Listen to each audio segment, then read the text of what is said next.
all up in motorcades. I got a show today. It's all I'm trying to do.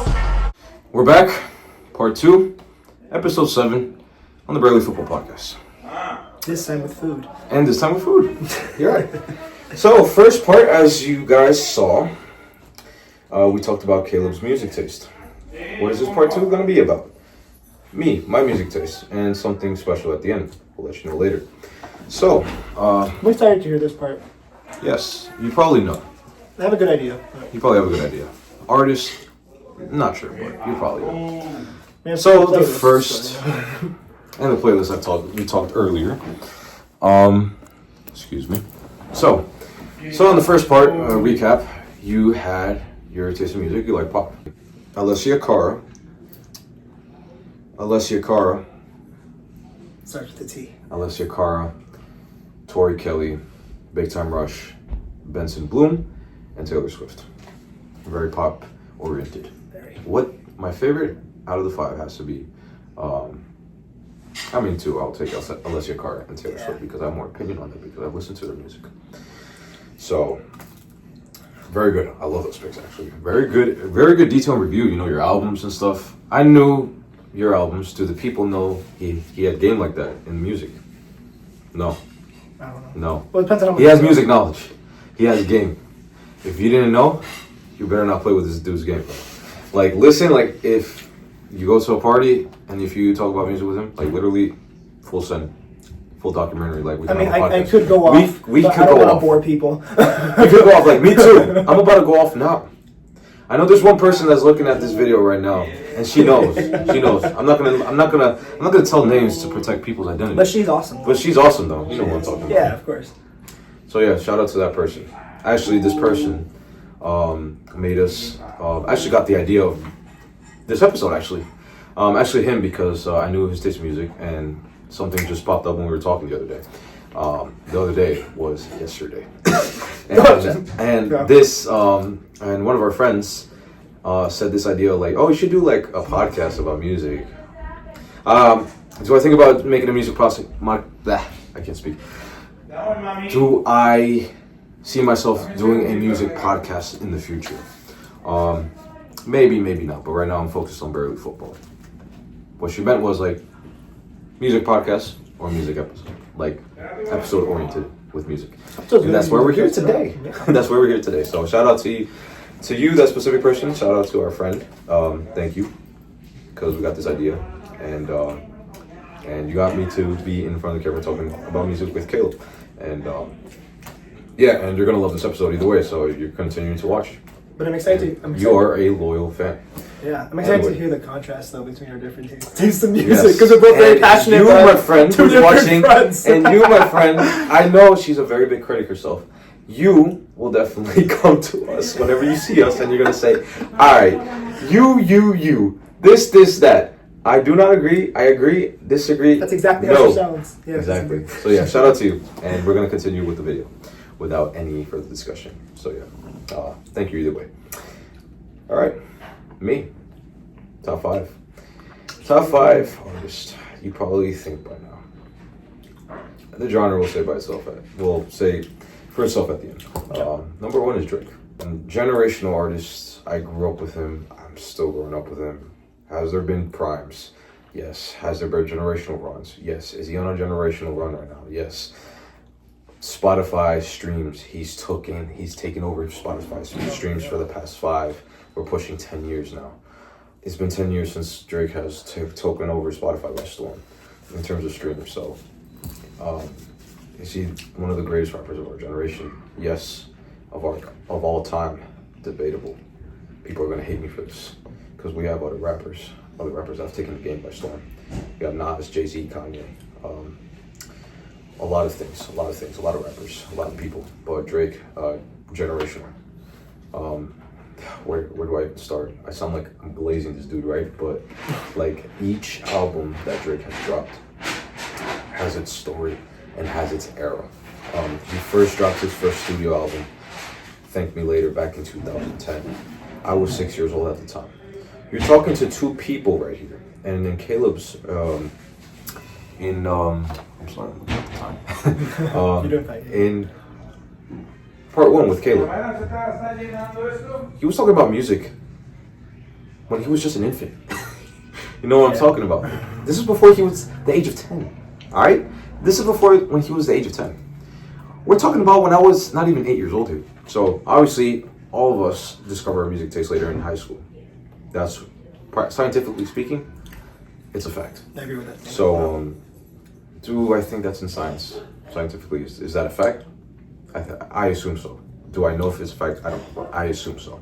So, Drake dropped "Thank Me Later" in 2010. That's when he really blew up. "Best I Ever Had" is probably his first like popular singles.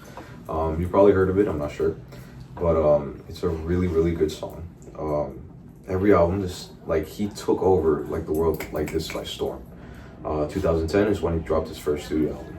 2011 is I think a lot of people are gonna resonate when he dropped "Take Care."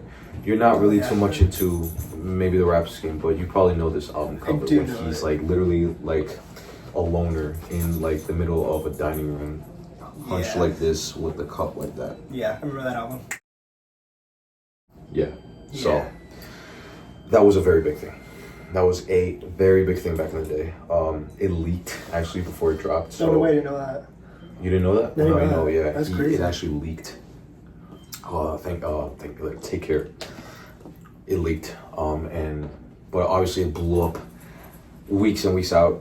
It is certified diamond now by the way. That is so big. Diamond's a tough. Diamond in music.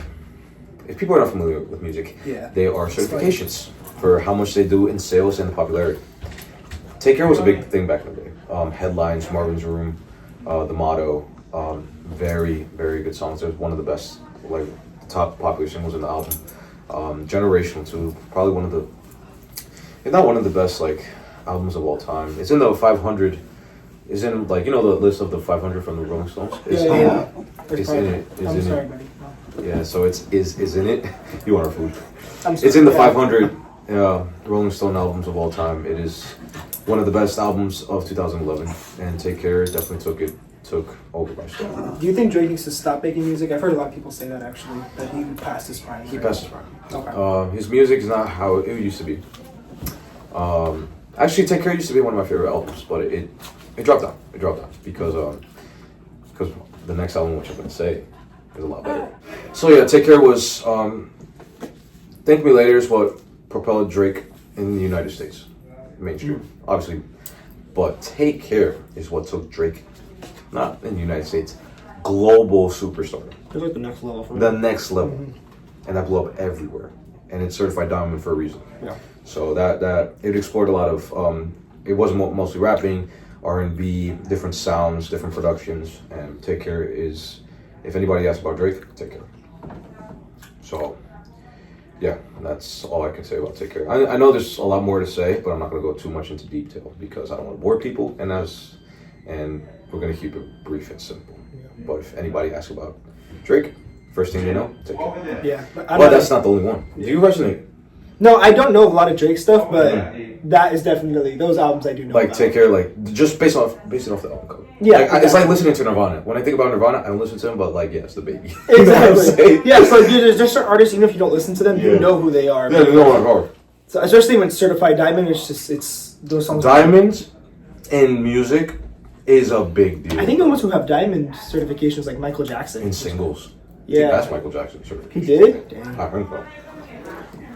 Anyway, Next up, 2013. Their studio album, "Nothing Was the Same." That is one of my favorite. It is one of my favorite Drake albums of all time. It is one of my favorite albums of all time. Number one. Why? I'm gonna put you onto this album. I really would love to, because "Nothing Was the Same." If you recognize the album cover, if you want to search it up, it is his head in the clouds. Oh, I think I know what you're talking about. It is literally the side of his head, the left side. His head is literally in the clouds. Yeah, I know that one. Yep. So "Nothing Was the Same" dropped in September 2013. Timeless classic. It's one of his best albums. A lot of people compare it to "Take Care" and "Nothing Was the Same." I think "Nothing Was the Same" for me is a perfect Drake album, from top to finish. Production, great. There's not one single skip on that album. There's a lot of rapping, R&B. there's actually 2 singles that blew up that year. Everybody's gonna resonate with me. You know what I'm gonna say? Started from the bottom. Wait, you can't find it. Everybody has to know The the last. song. We'll say it. Started from the bottom. That's what it's called? Dude, that's the song. Started from the bottom, now we're here. Started from the bottom, now Oh, yeah. Started from the bottom, now we're here. Started from the bottom, now my whole Yeah. That blew up that year in 2013. That was probably the popular song of the year. That's and crazy. Hold On, We're Going Home Mm-hmm. is another single from that album, which took over the world by storm. And it was one of the most successful singles off the album. And the album itself is a masterpiece as well. So 2013, Nothing Was the Same. My favorite Drake album, my favorite album of all time. It is up there. And yeah, so definitely up there in the scale. And then he went through 2015 mixtape. If you're reading this, it's too late. A lot of rapping there. Actually, look up his discography.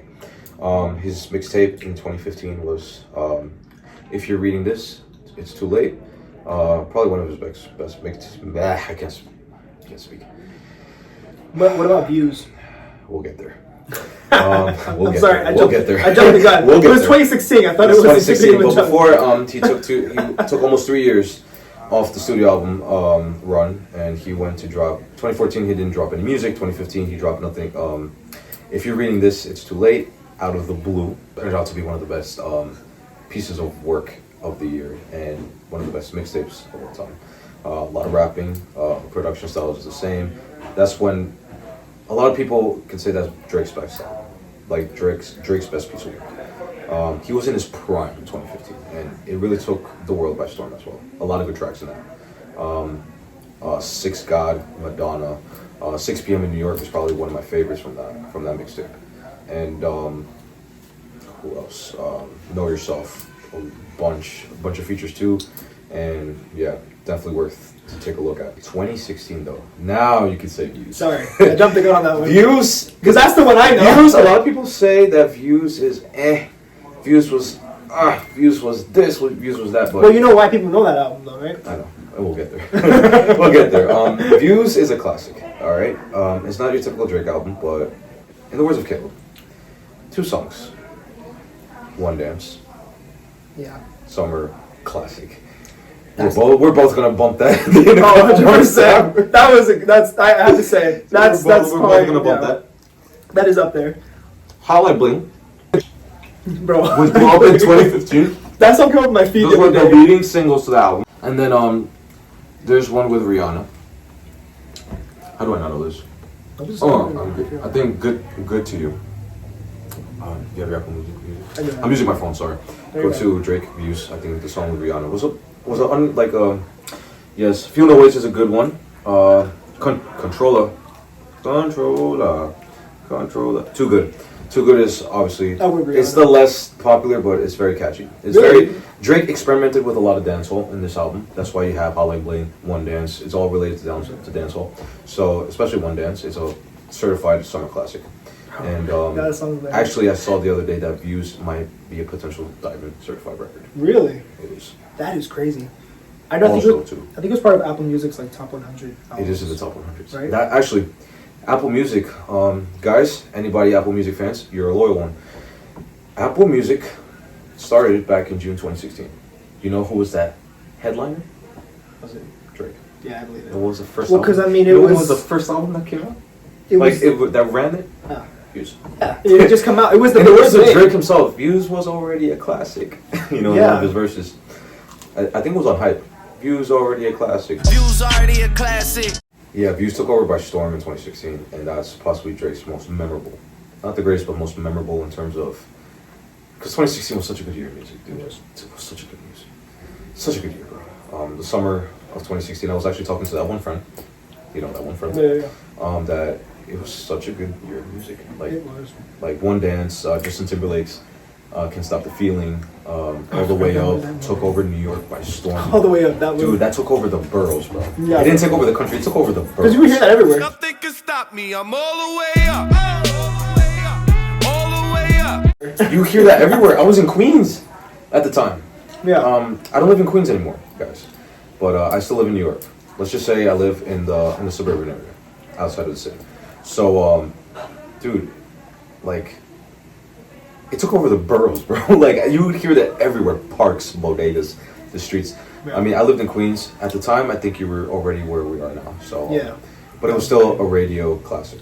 I mean, because they were playing like commercials. In commercials, everywhere. It was everywhere. It actually won the best rap song on the Grammys. Yeah, it did. Yeah, all the way up to reach it. That was Views. To keep it really simple, 2017 was More Life, great mixtape. 2018, I think 2018 to now is when the Drake decline started. Scorpion was really long album, overwhelming. 2020, Dark Demo Tapes, mixtape, it was alright. 2021, Certified Lover Boy, good album. It's okay.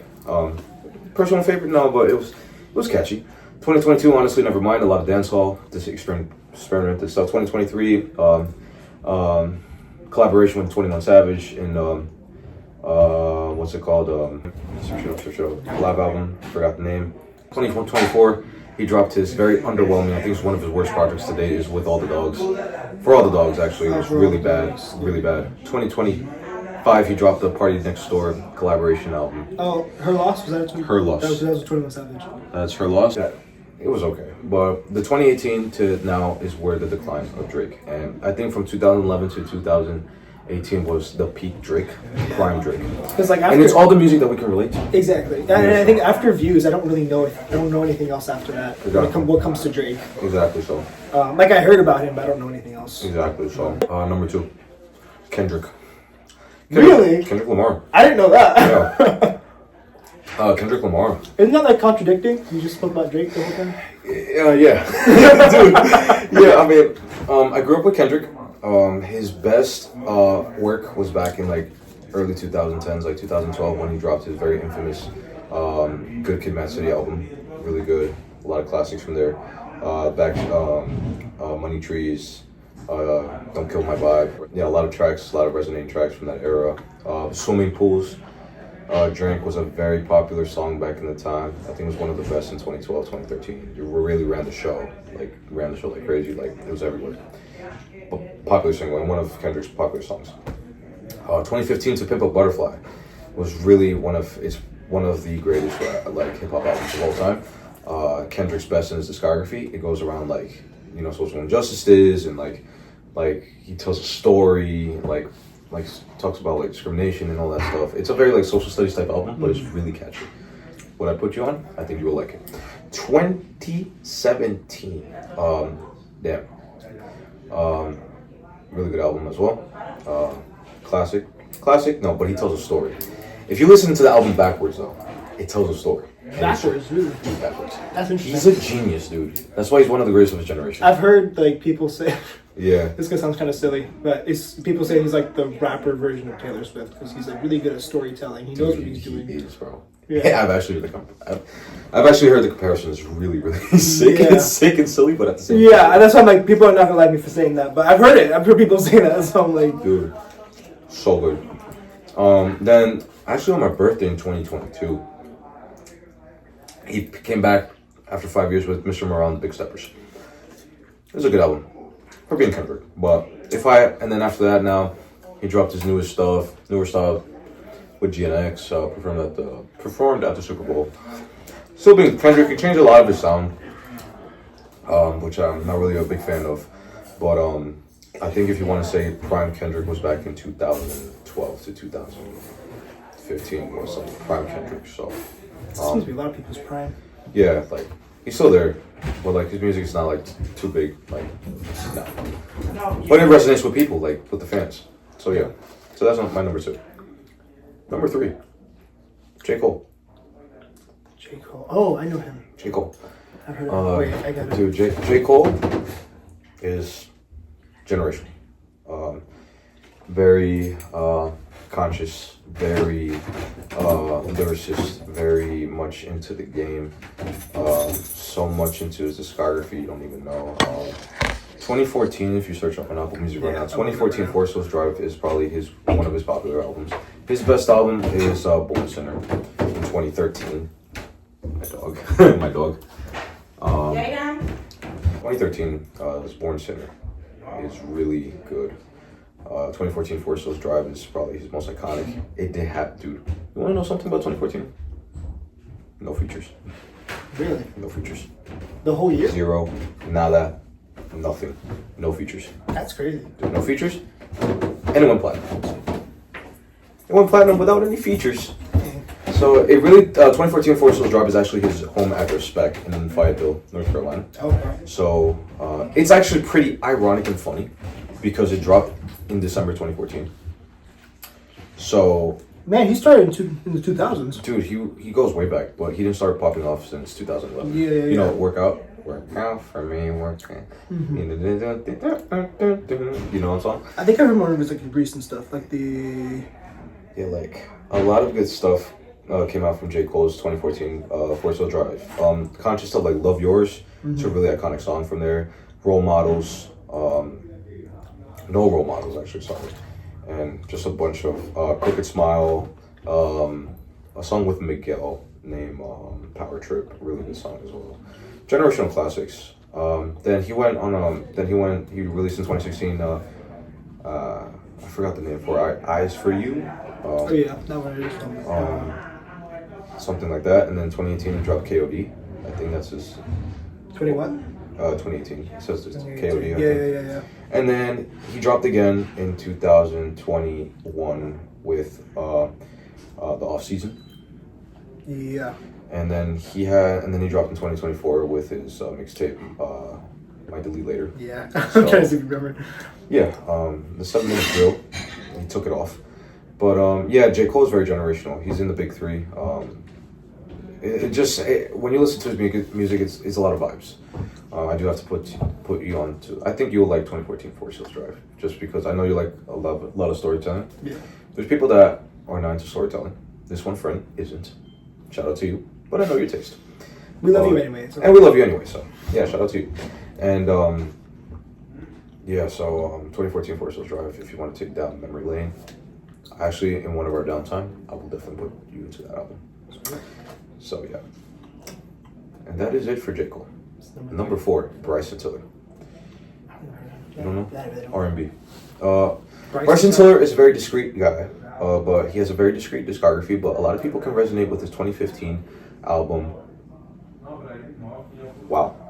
Oh, dude. Yo, I got dude, I forgot. I got it. It's his debut album, his bro. His debut album, Trap Soul. Yeah. One of the greatest R&B trap songs ever, bro. One of the greatest R&B albums I've ever heard in my lifetime. Yes, I misplaced that so badly. Dude, I said one of the best trap songs? No, trap songs, no. We're not talking about Future. But Bryson Tiller, Generational. In 2015, he dropped his debut album, his most iconic album. The people that can relate to is Trap Soul. A lot of songs from there, R&B, flows like crazy. His voice is very addicting to hear. And the production in that album is so iconic. Like, from top to finish. I think it's from intro to 502 Come Up to Been That Way. His most popular song is Don't. Another popular song, Sorry Not Sorry, and Exchange. A lot of people can relate to Exchange. So, very good album. Then he went on a 5-year hiatus. Actually, his other album in 2017, I forgot its name. Let me know. True to Self. True to Self. It didn't come out that good. Yeah, it didn't seem like it had many hits on it. It didn't really have. I think Run Me Dry was the first one. It was the popular one, but it's really not that good. So the yeah, 3 years later, he dropped Anniversary, which is just a reissue of his first album. Actually, he dropped Anniversary. I think that's the name of the album. Yeah, Anniversary. Yeah, I know my stuff. So sometimes you forget. But Anniversary dropped 5 years after Trap Soul in 2020 in October, if I'm not mistaken. And it was like he just dropped it because it's the anniversary of Trap Soul. I'm gonna drop an album. And then he went discreet until last year when he dropped his self-titled Bryson Tiller album. It was okay, but it's not the Bryson Tiller that we once knew. Go back to 2015, and you'll understand who the real Bryson Tiller was. Iconic rapper, iconic R&B singer. Period. Number 5. Logic. Oh, yeah. Logic. I knew he had been out there somewhere. Logic. I could have chosen a lot different people. I could have chosen Big Sean. I could have chosen, who am I listening to now? Could have chosen Bad Bunny. I could have chosen anybody. Logic. Logic fans in the comment section, or Logic viewers that are watching this right now, that are fans. Logic's, if you want to go to his discography like you've been doing, it's actually been pretty fun. I'm scrolling through it right now. Yes. Under Pressure. Logic is a very interesting rapper and human being at the same time. I mean, human being because he can relate to people. But his music is what resonated to me in the early 2010s. And he popped off in the underground scene in like 2010, 11, 12, 13 when he dropped Young Sinatra 1, 2, 3 mixtapes. But when he really popped up in the mainstream, actually it's with the 1-800 song, believe it or not. Really? That was I'm a real Logic fan. That's the song I know from him. Yeah, like I'm a real Logic fan. This one blew him up in mainstream. I knew him even before that. So And that he came out dropped when Under Pressure in 2014 in October. That's when what really made him cement himself in the rap game is when he dropped Under Pressure. It talks about his upbringing, poverty, struggles, and how he got to the big game, the rap. The Incredible True Story in 2015 is another album which goes into different sounds, but is a very iconic because it makes you feel like going on a spaceship. You know, so It's a cool album cover, actually. yeah, it shows like he's in the middle and he's like on a rocket ship like this Yeah. with his producer. His producer is the one Indian looking dude.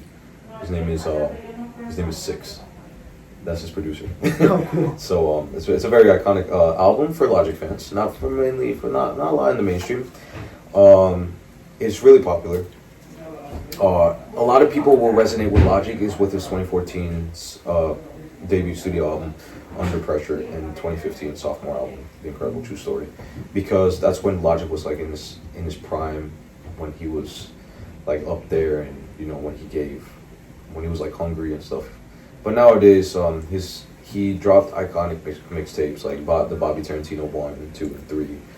3 wasn't good, 1 and 2 is great. His other studio album Everybody, which 1-800 popped up Yeah. in 2017, shortly before my 13th birthday. I heard it. I delved into his discography in high school, and it wasn't really the greatest. I think 1-800 saved him. I mean, That kept him relevant. yeah, I should not say it, but like you know what I mean, like saved him, like to make the popular, make the album popular. Yeah. 2018, he dropped YSIV. I think it's in there. Yeah. It was okay. Good songs, a couple. 2019, he dropped Confessions of a Dangerous Mind. Okay, not the greatest. 2020, he dropped his retirement album called No Pressure. It was underwhelming, but there's just like 2-3 catchy songs. That's cool because it's like a full circle moment with his Yeah. debut. Full circle, right? Like Yeah. full circle, right? Almost 7 years on, right? Yeah. So yeah, 2021 with Bobby Tarantino 3. I remember at the time it was summer 2021. Me and bro, we weren't that close, but not yet. It was about to. The partnership was gonna start like a little bit after, but I remember he got the retirement letter. Said I'm back. Drops Bobby Tarantino 3 that on a random Friday in July. So it was okay. Logic has never been back to himself since 2016, when he dropped like Bobby Tarantino 1, 2 in 2018, 3 in 21.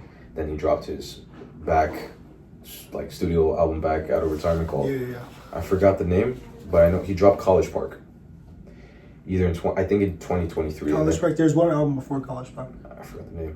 Vinyl Days. Vinyl Days in 2022, College Park in 2023, and 2024 was Ultra 85. Yeah. But Logic has recently left Def Jam, his record label, Def Jam Records, and he's now in dude. Def Jam Records was his thing, but he had to leave the record label because when you're in record labels, they can play with you emotionally and with your, your status, because you don't have that much control. So Logic wanted to have his own control with his music, so that's why he went independent. And I feel that played a big role too, because it played a really big role because with his popularity, because when you go independent, no record label is going to look at you. People in the record label, can't resonate to, so you don't understand. So that's why he dropped off drastically. But for me, and a lot of Logic fans and music fans that love rap and hip hop, Under Pressure and The Incredible True Story is what stays for the people's hearts, Logic's hearts, and my heart as well, because that's probably one of his best music to date. Crazy, almost 10 years ago now. So because The Incredible True Story, Under Pressure was October of 2014. incredible true story was in November of 2015. So I was in middle school, 5th and 6th grade when it dropped, and I didn't resonate until like high school. So I felt it. I felt the years in those albums. But yeah, that's it. Dang. Drake, Kendrick, J. Cole, Bryson Tiller, and Logic. Top 5. And the genre is rap and hip hop. But that's not my only genre. I like pop, as you can see, as you saw in part 1 with Caleb. Electronic was my first taste of music. Really? Electronic? Like what? Martin Garrix. Oh, yeah. Zed. Well, Calvin Harris, I was big into him. everybody loved Calvin Everybody Harris. loved Calvin Harris. And I feel like Calvin Harris was more like adult pop airplay. Dude, Kind of had so more, good. and then Zed was more like Dude, T-pop. Zed was popping. Back in the day. He fell off too. Calvin Harris is still relevant, but he fell off like mainstream wise. I haven't heard Calvin Harris song in a long time. But yeah, so good. But yeah, that is my music taste, my genre. I started off with electronic when I was a kid. Martin Garrix, Animals. Oh, yeah. I remember that I was like 9 or 10 when it dropped. Boom. I don't think I know anything else besides that. Yeah. Calvin Harris was my dog. Zed, Diplo, Diplo. Afrojack. Skrillex. I was big into them when I was a kid, when I was younger. But you know, I still listen to Skrillex and like, you know, with Justin Bieber, like Where Are You Now? Yeah. Calvin Harris's old stuff too, like Feel So Close. Oh my god. That's so good. Or Summer. Feel So Close, bro. It's such a classic. It came out in Parental Guidance, you know that movie? Oh yeah, I forgot. Dude, it was so iconic, like that was like so 2011.